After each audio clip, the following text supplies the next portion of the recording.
기도드리겠습니다. 하나님이여 내게 은혜를 베푸소서.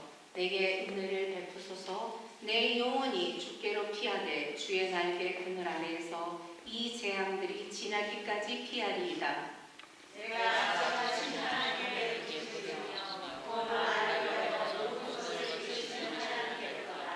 그들이 내 걸음을 막으려고 고물을 준비하였으니 내 영혼이 억울하도다. 그들이 내 앞에 웅덩이를 팠으나 자기들이 그 중에 빠졌도다. 셀라. 하나님이여 내 마음이 거절되었고 내 마음이 거절되었으니 내가 노래하고 내가 찬송하리이다. 내 영광아 깰지어다. 비파야 수금아 깰지어다. 내가 새벽을 깨우리로다. 아멘. 시간에 내 마음이 확장되었고라는 제목으로 김상수 목사님 말씀 전하십니다. 은혜가 충만하시기를 축복합니다. 네. 하나님 감사합니다. 이 시간에 부족한 우리 말씀을 배워납니다. 성령님 도와주셔서 하나님 말씀으로 온전히 배워갈 수 있도록 인도하시고 오늘 우리에게 주어진 이 시간들이 얼마나 소중하고 값지다는 것을 기억하시고 오늘 이 시간에 우리가 하나님 앞에 최고의 시간들을 드릴 수 있도록 인도하여 주옵소서. 여행 중에 또 영상 중에 계신 우리 지체들 가운데 성령의 은혜가 함께하여 주시기를 소원하며 예수님의 이름으로 기도합니다. 할렐루야. 우리 크리스천들이 하나님을 믿는 사람들이 가장 귀하고 귀한 신앙의 고백이 있다면은 하나님으로 고백하는 것입니다. 이게 가장 쉬운 것 같고 기본적인 것 같아도 우리가 나의 하나님으로 고백하는 신앙이 얼마나 위대하고 얼마나 귀한 고백인지 모른다는 것입니다. 오늘 1절 말씀을 보면 이렇게 얘기하고 있습니다. 하나님이여 내게 은혜를 베푸소서. 우리말로 번역된 하나님이여 내게 은혜를 베푸소서 이 말이 사실은 원문을 보거나 또는 영어 성경보다는 사실은 마음에 확 닿아오지는 않습니다. 이게 그 영어 성경으로 보면은 Have mercy on me 이렇게 되어 있습니다. 그러니까 하나님 나에게 자비를 베풀어 주시옵소서. 하나님 나에게 긍휼을 베풀어 주시옵소서. 이 단어가 훨씬 더 우리 마음에 들어온다는 것이죠. 내 힘으로 나에게 당한 이런 여러 가지 어려움들을 풀어갈 수 있어 없습니다. 하나님, 지금 이 순간순간의 여러 어려움들이 내 힘으로 해결할 수 없습니다. 그러니까 하나님, have mercy on me. 나에게 자비를 베풀어 주시옵소서라고 고백하고 있는 이 고백이라는 것이죠. 내가 기도하고 오늘 누가 기도하고 원하는 하나님의 mercy, 하나님의 자비, 하나님의 은혜가 무엇일까요? 1절 후반절에 이렇게 얘기하고 있습니다. 내 영혼이 주께로 피하되 주의 날개 그늘 아래서 이 재앙들이 지나가기까지 피하리이다. 내 모든 재앙들이 나에게 왔지만은 내가 하나님의 날개 안에 피하게, 하나님의 날개 그늘 안에 피하게 하여 주십시오. 내가 하나님 날개 안에 거하면 그곳에 피하면은 내가 안전합니다 라고 고백하고 있다는 것입니다. 오늘 시편 57편에 전체적으로 그 옆에 잠깐 소재로서 이 시편은 어떠한 시편이라고 쓰여져 있는 소재를 보면은 시편 57편은 다윗이 사울을 피해 굴에 있을 때라는 소제목이 있습니다. 그러니까 다윗이 사울 왕을 피해서 아둘람 굴에 피해 있을 때에 이 시를 썼다는 것입니다. 그리고 이 시에서 우리는 그 피난처였던 아둘람 굴에 있었던 다윗의 마음을 우리는 알 수 있다는 것입니다. 사울 왕을 피해서 가드까지 도망쳤던 다윗은 다시 아둘람으로 사울을 피해 숨어 있었습니다. 지금 다윗은 너무 억울한 마음이 있었습니다. 내가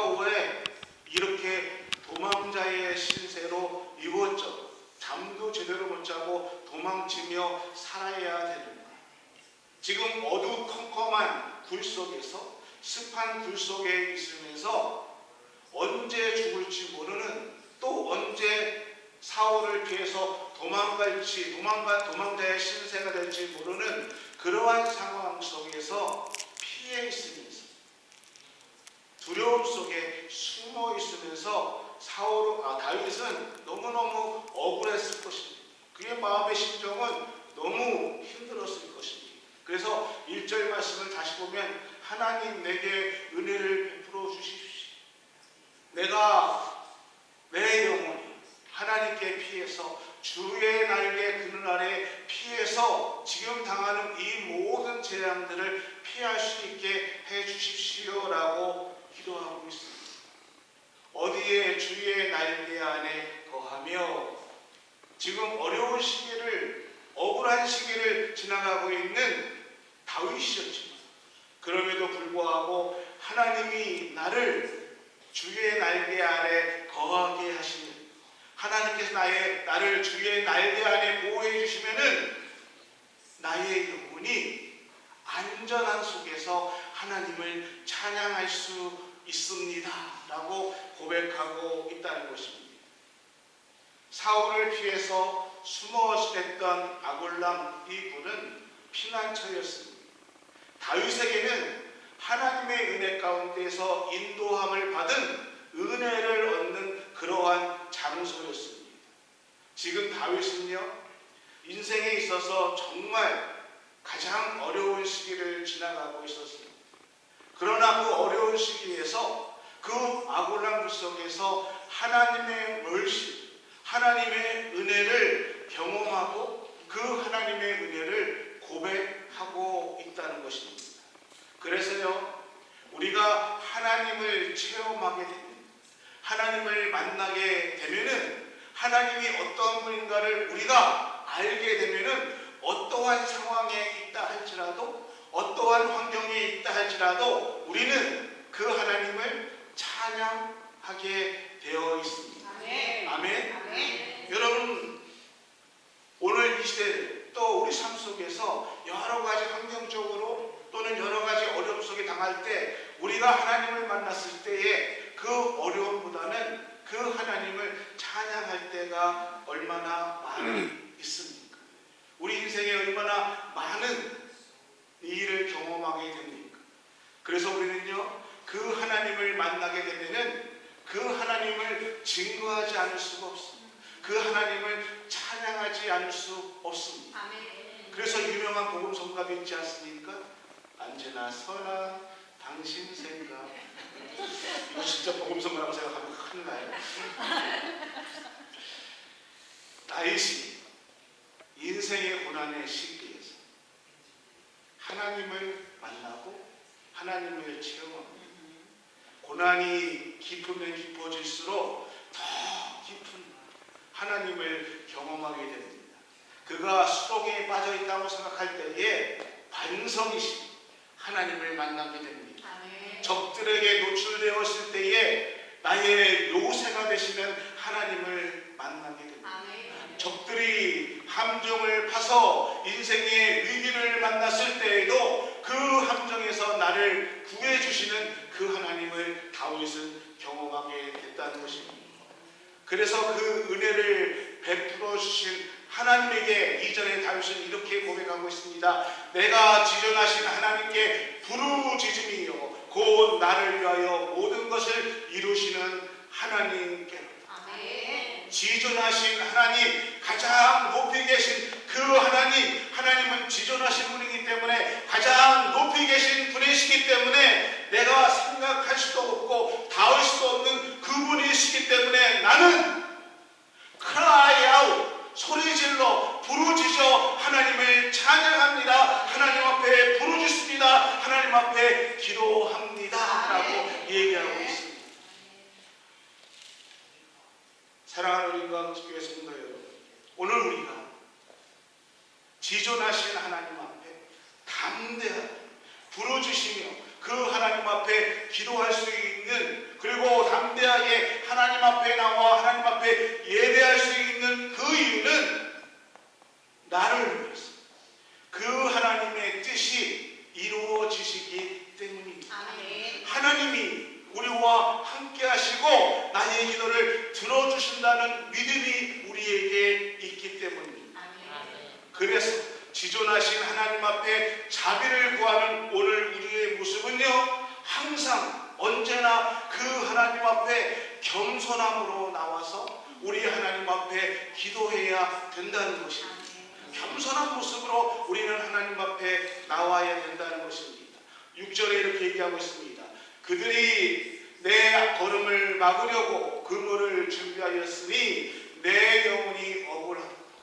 그들이 내 앞에 웅덩이를 팠으나 자기들의 그 중에 빠졌도다. 셀라. 내 영혼이 억울하도다. 여러분, 살아오면서 누구나 억울한 일을 당하지. 아니, 억울한 일들을 한 번 당하는 것이 아니라 참 많은 경우에 억울한 일을 많이 당할 때가 있습니다. 여러분은 살아오시면서 무엇이 가장 억울하셨습니까? 그들이 내 앞에 웅덩이를 팠으나 자기들이 그 웅덩이에 빠졌다. 셀라. 오늘 아굴람 굴에 있는 다윗의 마음을 표현하고 있습니다. 자신의 고향 베들레헴을 바로 눈앞에 두고 있었습니다. 이 아굴람 굴은 베들레헴에서 너무너무 가까웠어요. 근데 자기의 고향 베들레헴이 바로 그곳에 있는데 가지 못하는 신생입니다. 아굴람 골짜기 바로 옆에는 엘라 골짜기가 있습니다. 어떤 곳입니까? 다윗이 블레셋과 전쟁할 때에 거인 골리앗을 만났습니다. 그리고 물맷돌로 그 거인 골리앗을 때려 눕혔던 장소였습니다. 영광의 장소가 바로 옆에 있었습니다. 그리고 불과 얼마 전까지 골리앗을 때려 눕혔을 때에 많은 사람들이 다윗을 환영했습니다.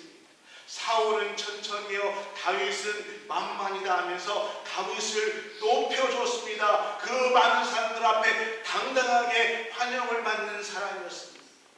근데 이제 다윗은 그 사람들을 피해 숨어 지내는 도망자의 신세였습니다. 내가 왜?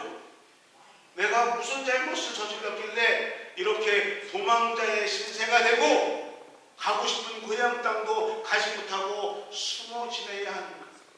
너무너무 억울했을 것입니다. 하나님께서 약속하신, 또 하나님의 말씀을 들고 전쟁에서 이겼고 하나님의 약속을 믿고 기름 부음을 받아서 이스라엘의 장차 왕이 될 약속을 믿고 있었습니다. 그런데 그에게 다가온 것은 시련이었습니다. 인생의 고난이었습니다. 도망자의 신세였습니다. 아무리 생각해도 내가 잘못한 것이 없는 것 같은데 왜 나한테 이러한 시련이, 이러한 고난이 당하고 있는가? 여러분, 우리가 원하는 믿음이라는 것이 무엇일까? 내가 하나님 앞에 기도하면서 또는 내가 믿음으로 바라보는 것이 무엇일까? 오늘 내가 또는 우리가 원하는 것, 내가 바라는 것을 하나님께서 들어주시는 것, 이것이 우리가 생각하는 믿음입니까? 내가 하고 싶은 것들, 내가 이루고자 하는 것들, 내 자녀들이 잘 되는 것, 그것을 다 하나님께서만 들어주시면, 내가 원하는 것만 다 이루어주시면은 우리는 늘 하나님을 찬양하며 살아갈 수 있다고 생각할 것입니다. 유명한 신학자 칼 발트가 이러한 얘기를 합니다. 하나님으로 인해서 그러니까 하나님 때문에 화를 한 번도 내보지 않은 사람, 하나님 때문에 화를 내보지 않은 사람은 그 하나님을 믿는 사람이 아니라 자신을 섬기는 사람이다 라고 얘기를 했습니다. 무슨 말씀이냐면은 한 남자와 한 여자가 사랑에 빠졌습니다. 아침에 일찍 만나서 데이트를 하고 헤어져도 또 보고 싶고 사랑에 빠졌어요. 그래서 결국 둘이 결혼을 하게 됩니다. 근데 여러분, 결혼하고 나면은 곧 알게 됩니다. 그 남자의, 그 여자의 진실을 알게 되는 것이죠. 연애할 땐 콩깍지가 씌어서 몰랐는데 결혼하게 되면은 내가 생각했던 그 이상의 남자와 여자가 다르다는 것을 알려요. 예전에 제가 TV 프로를 보다가 미쳤다라고 생각한 것이 뭐냐면은 최진실 씨와 결혼했던 그 야구 선수 조성민 씨인가? 그분이 그러더라고요. 언제 제일 힘들었습니까? 그런데 자기는 아내가 방구를 안 낄 줄 알았었는데 자기 앞에서 방구를 길게 끼더래. 그래서 실망이 때문에 미쳤다. 뭔 생각을 하고 살아가는 건가? 여러분, 결혼하게 되면은 다 좋을 것 같지만은 이제 그 사람의 단점이 보이고 내 단점이 그 사람한테 보이는 거예요. 그럼에도 불구하고 그 단점과 단점이 어우러져서 하나가 되는 것이고 부부가 되는 것이지. 사람도 이런데 우리와 전혀 다른 생각과 모든 것이 전혀 다른 그 하나님을 내가 믿는다라고 고백하고 그 하나님 뜻대로 살아간다라고 우리는 얘기하고 있지만은 우리는요, 하나님의 생각에 100만 분의 1000만 분의 몇 억 분의 1도 우리는 따라가지 못하고 있습니다. 그래서 그 하나님을 믿는다고 하면서도 하나님께서 내 삶 속에 이루어 주시는 것이 내 뜻대로 되지 않고 때로는 내 생각이 때로 되지 않을 때 우리는 억울하다고 생각할 때가 있고, 하나님 어떻게 나한테 이럴 수가 있습니까? 라고 고백할 때가 있다는 것입니다. 근데요, 그러면 하나님 나 억울해요. 하나님 어떻게 나한테 이러실 수가 있습니까? 라고 불평하고 원망한다 할지라도 우리가 그 하나님의 은혜를 깨닫게 된다면은 그 하나님의 은혜로 인해서 나는 찬양할 수밖에 없다는 것입니다. 그리고 나를 이끌어 주신 그 하나님 앞에 감사할 수밖에 없다는 것입니다. 다윗이 억울했습니다. 인생의 굴곡 가운데서 고난 가운데에서 정말 나는 억울하다고 생각했었는데 하나님을 경험하게 됩니다. 정말 나는 억울하다고 생각했는데 근데 그 억울한 가운데서 나를 죽이려고 내 앞에 웅덩이를 파고 있는 그 사람들이 자기들이 판 웅덩이에 빠져있는 모습을 보고 하나님께서 나의 길을 인도하십니다. 그러면서 내 삶을 돌아다 보니 그 시련 속에 그 험한 고통 속에 누가 하나님이 나와 동행하셨구나. 이것을 고백하면서 나는 하나님 날개 아래 거하고 있습니다. 하나님 날개 아래 거한 나는 하나님 보호 아래 있습니다. 이렇게 고백하고 있다는 것입니다. 지금 억울한 가운데 계십니까? 너무 억울해하지 마십시오. 시편을 읽다 보면은 셀라라는 이 단어가 많이 나옵니다. 시편에 있는 많은 제사장들도 하나님을 찬양하며 셀라라고 얘기합니다. 목소리를 높이다 찬양하라라는 히브리어 단어이지. 셀라라고 다윗이 하나님을 찬양합니다. 그러면서 다윗이 결심을 하는 내용이 오늘 나오고 있습니다. 7절과 8절에 이렇게 다윗의 고백이 나옵니다. 하나님이여 내 마음이 확정되었고 내 마음이 확정되었사. 내가 노래하고 내가 찬송하리로다. 내 영광아 깰지어다. 비파와 수금아 깰지어다. 내가 새벽을 노래하리로다. 마음이 확정하고 나니까 내 마음을 하나님 앞에 확정을 하고 나니까 내가 하나님 앞에 찬양을 드린다는 것입니다. 억울함에 내 마음이 빼앗기고 억울함 속에 내가 분노에 사로잡힌 것이 아니라 내 마음이 하나님 앞에 확정되니까 하나님을 바라보기로 결심합니다. 내가 하나님을 찬송합니다 라고 선포하고 있다는 것입니다. 비록 아직은 내 인생길이 험악하고 내가 사울의 눈을 피해서 어두운 습한 곳, 불 속에 피해 있는 사람이지만은 내가 마음에 들었어.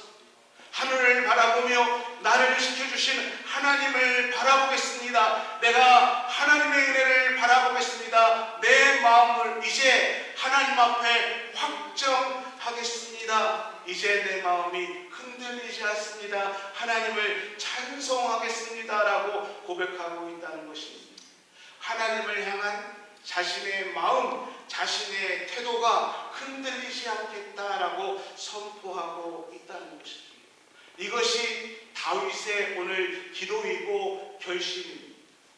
그러니까 원수들이 판 함정 속에 그들이 그물을 치고 나를 기다렸지만은 자신들이 친 그물에 빠지는 것을 보고 나는 하나님을 찬양합니다. Make a song. 나는 하나님을 찬양하겠습니다. 하나님 앞에 멜로디, 하나님 앞에 노래를 만들겠습니다. 찬양하겠습니다. 라고 고백하면서 8절에 내 영광아 깰지어다 비파와 수금아 깰지어다 내가 새벽을 깨우리라. 아멘. 새벽을 깨운다라는 것은 여러분 새벽이라는 시간은요 언제 오는가? 어둠이 짙어지고 시간이 지나면은 날이 밝아지면서 새벽이 옵니다. 자연스럽게 새벽은 시간이 지나면은 오는 거예요. 그런데 다윗은 하나님의 은혜를 깨닫고 나서 자연스럽게 내가 새벽을 기다리는 것이 아니라 이제 내가 새벽을 깨우겠습니다. 아멘. 내가 이 어두움을 나한테 다가오고 있는 어두움들, 나에게 다가오는 두려움들, 나에게 다가온 억울함들 이걸 다 내어쫓고 하나님을 찬양하겠습니다. 내가 하나님 앞에 나아가겠습니다. 새벽을 깨우리로다 라고 고백하고 있다는 것입니다. 아멘. 이 사건은요 우리가 잘 아는 대로 사무엘상 22장에 이 사건에 대해서 잘 얘기하고 있습니다. 바로 다윗이 아굴람 속에서 자기 마음을 확정할 때에 아굴람굴로 많은 사람들이 찾아옵니다. 어떠한 사람이었습니까? 다윗이 억울함 속에서도 자신의 의지를 굽히지 않고 하나님 뜻대로 살아가고 있는 다윗의 소식을 듣고 자신 억울했던 사람, 다윗처럼 분통한 사람, 다윗처럼 다윗과 같은 마음을 가진 사람들이 아굴람 다윗을 찾아옵니다. 사울의 통치하에서 억울함을 당했던 사람들이 다윗을 찾아옵니다. 그리고 그 사람들은 다윗과 함께 다윗 왕조의 놀라운 역사를 써나가며 다윗 왕조를 이루는 그러한 역사의 주인공들이 되는 모습을 우리는 볼 수가 있습니다. 아굴람 굴 속에서 아무것도 바라볼 수 없는 그 불 속에서 다윗은 꿈을 꾸게 됩니다. 하나님의 비전을 품게 됩니다. 오늘 우리가 찬양했던 것처럼 그곳에서 하나님을 만나고 새롭게 꿈을 갖고 하나님의 비전을 갖게 된다는 것이죠. 우리에게도 역시 이러한 경험들이 있습니다. 하나님의 꿈이, 하나님의 말씀이 내 안에 들어왔습니다. 그 말씀을 가지고 우리가 비전을 갖고 살아가는 것이 얼마나 많이 있습니까? 하나님의 은혜 가운데에서 내가 그 하나님의 사랑을 깨닫게 되고 우리가 하나님 앞에 꿈을 품고 하나님 앞에 기도할 때가 얼마나 많이 있습니까? 내가 하나님 말씀대로 살겠습니다. 이제 헌신하며 살겠습니다. 라고 고백할 때가 많이 있습니다. 비록 작심 3일이 될지라도 제가 아침에 와서 우리 이수지 권사님한테 커피 한 잔을 권하니까 이수지 권사님이 그러시더라고요. 나 이제 콜라 끊었습니다. 나 이제 커피 안 마십니다. 근데 제가 이수지 권사님한테 그랬어요. 내가 그 소리를 10년째 듣고 조금만 하면은 나 이제 콜라 안 마십니다. 그런데 어느 순간 보면 콜라 차. 그렇게 결심합니다. 오늘 우리의 신앙이 저한테도요, 제가 늘 그렇지 않습니까? 은혜 받으신 분이 저한테 뭐라고 하시냐면은 제 카톡에도 안 지워진 거 있습니다. 목사님 나는 이제 이 교회에다가 뼈를 묻겠습니다. 다 찾아가서 뼈를 어디다 묻었어. 은혜 받으면 결심한 거예요. 작심삼일로 무너질 때가 얼마나 많아요. 목사님 그래요. 하나님 내가 이렇게 하겠습니다. 그런데 하나님이 틀림없이 확 뒤집어버려요.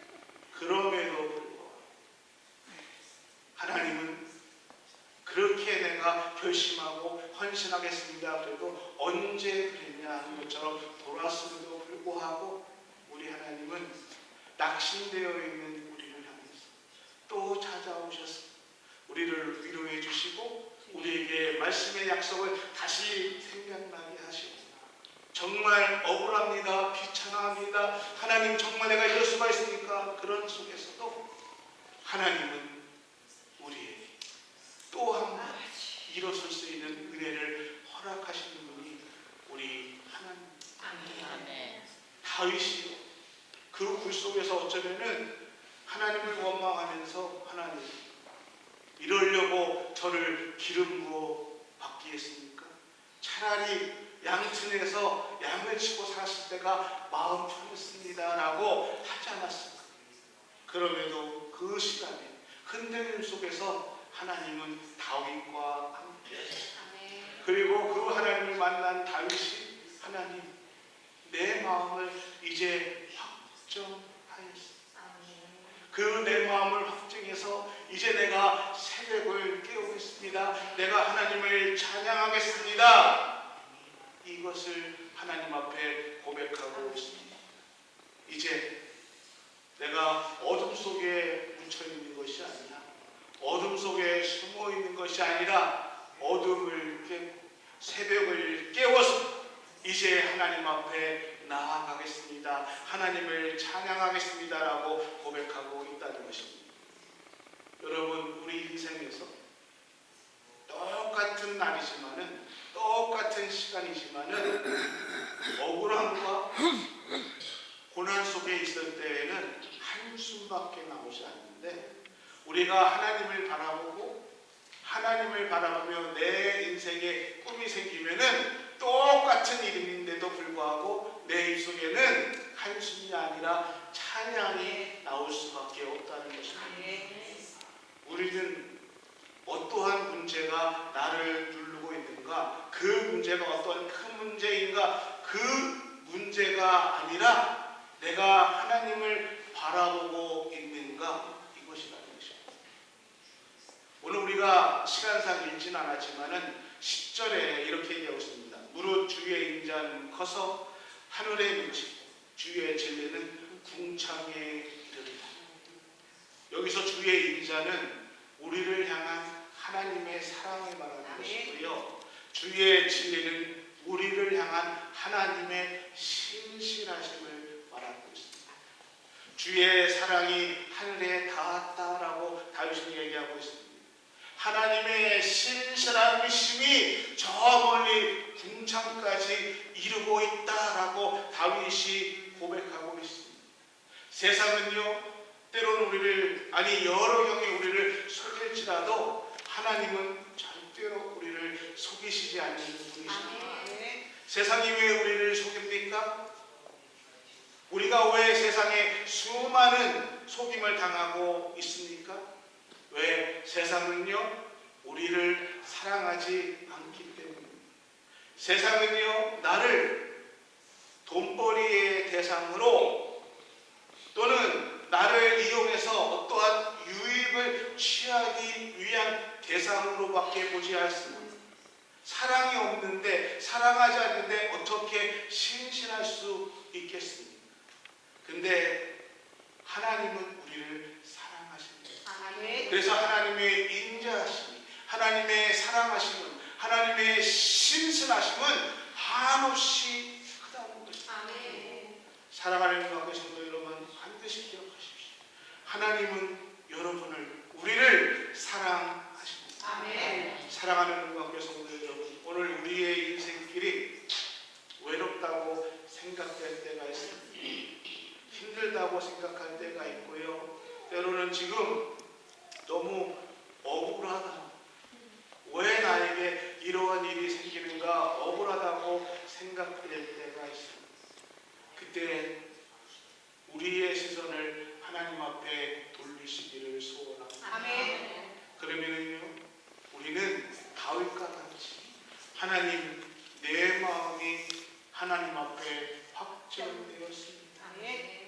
내 마음이 하나님 앞에 확정되어 싸우니 이제 내가 하나님을 찬양하겠습니다. 이 신앙의 고백이 오늘 이 아침에 우리와 함께하기를 예수 그리스도의 이름으로 축원합니다. 이 신앙의 고백이 여러분과 함께하기를 진심으로 예수님의 이름으로 권면하며 축복합니다. 하나님 감사합니다. 어떠한 상황 속에서도 우리는 하나님을 바라보며 우리의 마음을 하나님 앞에 확정할 수 있는 은혜가 있게 하여